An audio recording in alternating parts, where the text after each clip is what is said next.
Kinetic Luna ఈ scooter మన చిన్నతనంలో ఎన్నో జ్ఞాపకాలని మిగిల్చింది. చిన్నప్పుడు ఇంట్లో పిల్లల నుండి పెద్దవాళ్ళ వరకు మన అక్క చెల్లెళ్ళు, మన ఇంట్లో తల్లులు అందరూ కూడా ఈ స్కూటర్ని ఉపయోగించే ఉండుంటారు. కానీ దురదృష్టవశాత్తు కైనెటిక్ ఇంజనీరింగ్ కంపెనీ వాళ్ళు ఈ స్కూటర్ని 2000 సంవత్సరంలో డిస్కంటిన్యూ చేశారు. ఇప్పుడు ఒక మంచి వార్త ఏంటంటే కైనెటిక్ లూనా భారతదేశ మార్కెట్లోకి తిరిగి అడుగు పెడుతుంది, ఈసారి ఎలక్ట్రిక్ రూపంలో. తాజాగా కైనెటిక్ గ్రీన్ కంపెనీ యొక్క CEO ఫిరోదియా మోత్వానీ గారు ఆమె యొక్క ట్విట్టర్ అకౌంట్ ద్వారా కైనెటిక్ లూనా భారతదేశ మార్కెట్లోకి ఎలక్ట్రిక్ రూపంలో రాబోతుందని స్పష్టం చేశారు. ఇక కైనెటిక్ లూనా ఎలక్ట్రిక్ స్కూటర్ యొక్క స్పెసిఫికేషన్లు ఎలా ఉండబోతున్నాయంటే, మా అంచనా ప్రకారం ఈ ఎలక్ట్రిక్ స్కూటర్ 2 కిలోవాట్ల ఎలక్ట్రిక్ మోటార్ సాయంతో పనిచేస్తుంది. ఈ మోటార్ తో 60 కిలోమీటర్ల టాప్ స్పీడ్, అలానే ఒక్కసారి ఛార్జ్ పెడితే 100 కిలోమీటర్ల రేంజ్ వరకు వచ్చే అవకాశం ఉంటుంది. ఇక లోడ్ పరంగా చూసుకున్నట్లయితే ఖచ్చితంగా ఈ స్కూటర్ లో భారీ లోడ్ కెపాసిటీని అందించే అవకాశం ఉంది. మేమైతే కనీసం 200 kg లోడ్ కెపాసిటీ ఉంటుందని ఆశిస్తున్నాం. దీనికి కారణం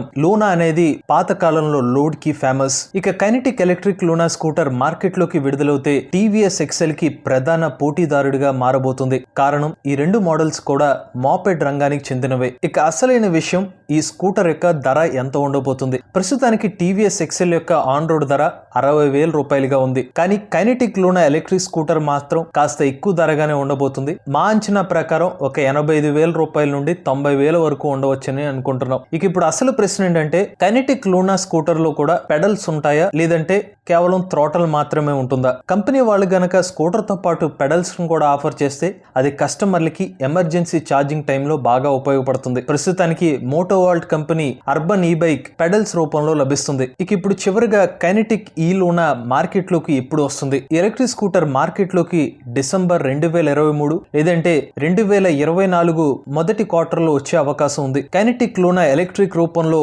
మార్కెట్ లోకి రావడం ఆనందంగా ఉంది. మీలో కూడా ఎవరైనా ఎలక్ట్రిక్ వెహికల్ ఉపయోగిస్తున్నట్లయితే మీ ఓనర్షిప్ రివ్యూని మాతో షేర్ చేద్దాం అనుకున్నట్లయితే స్క్రీన్ మీద కనిపించే నెంబర్ కి వాట్సాప్ చేయండి, లేదంటే డిస్క్రిప్షన్ లో ఉన్న ఫామ్ లింక్ ని ఫిల్ చేయండి. ఈ వీడియో కనుక మీకు నచ్చినట్లయితే MVS ఆటో తెలుగు ఛానల్ ని సబ్స్క్రైబ్ చేసుకోండి. ఈవీ కంటెంట్ కోసం ఈవీ కొరాడు ఛానల్ ని, ఈవీ రివ్యూస్ కోసం ఈవీ కొరాడు రివ్యూస్ ఛానల్ ని, ఆర్టిఫిషియల్ ఇంటెలిజెన్స్ కంటెంట్ కోసం తెలుగు ఛానల్ ని సబ్స్క్రైబ్ చేసుకోండి.